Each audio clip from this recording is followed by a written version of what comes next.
ফরজ গোসল করার পদ্ধতি হলো, আপনার গোসল ফরজ হলে বাথরুমে গোসলখানায় গিয়ে সর্বপ্রথম আপনার শরীরের যে জায়গায় নাপাক লাগছে বা কাপড়ের যে জায়গায় নাপাক লাগছে সেই জায়গাটা কি করা, পরিষ্কার করে নেওয়া আগে।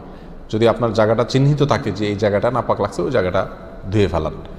এরপরে নামাজের জন্য যেভাবে আমি অজু করছি সেভাবে অজু করা। এরপরে অজু করা, হাতের কবজি ধোয়া, এরপরে কুলি করা, নাকে পানি দেওয়া, মুখ ধোয়া, হাতের কোণে পর্যন্ত ধোয়া, মাথা মাসা করা, এরকম অজু করা। অজু করার পরে এবার আপনি গোসল করেন। সেটা শাওয়ার দিয়ে আপনি মাথার উপরে পানি ঢেলে হোক আর আপনার মগ দিয়া হোক, যেভাবে হোক আপনি গোসল করেন।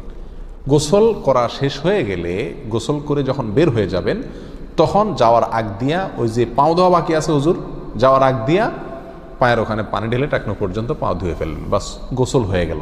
এই ভিতরে আপনার শরীরের প্রতিটি অঙ্গের প্রতিটি জায়গায় পানি পৌঁছানোর চেষ্টা করতে হবে। প্রকাশ্য অঙ্গ যেগুলো, নাভির প্যাচ থেকে নিয়ে, বগলের নিচ থেকে নিয়ে, আঙ্গুলের চিপা থেকে নিয়ে, প্রত্যেকটা জায়গায় যেন পানি যায়, সেজন্য সেখানে পানি পৌঁছানোর চেষ্টা করতে হবে। ডলার দরকার হলে ডলবে, যেভাবে ওখানে পানি পৌঁছাতে হবে। কানের প্যাঁচের ভিতরে, একেবারে গভীরে না, প্যাঁচগুলোর ভিতরে যেন পানি যায় সেদিকগুলো খেয়াল রাখতে হবে। কোনো একটি জায়গা যদি শুকনা থাকে তাহলে কি হবে না, ফরজ গোসল হবে না।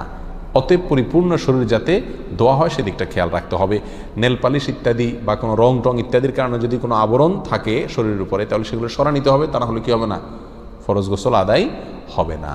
কথা, প্রথমে শরীর এবং কাপড় থেকে নাপাকগুলো ধুয়ে নেব, এরপরে অজু করব পূর্ণাঙ্গভাবে, পাও ধোয়া বাদে, এরপরে গোসল করব।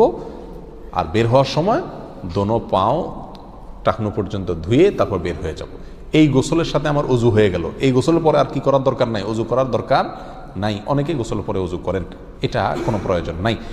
তবে কেউ যদি গোসল করা অবস্থায় তার পেশাব চলে আসে, অনেকে আছে পানির স্পর্শ লাগলে পেশাব বেশি আসে, তো গোসল করা অবস্থায় যদি তিনি পেশাব করে দেন বা অজুভঙ্গের কোনো কারণ তার ভিতরে আসে, তার বায়ু ছাড়লেন, তাহলে তো সেক্ষেত্রে অজু যেটা শুরুতে করছিল ওইটুক তো আর নাই।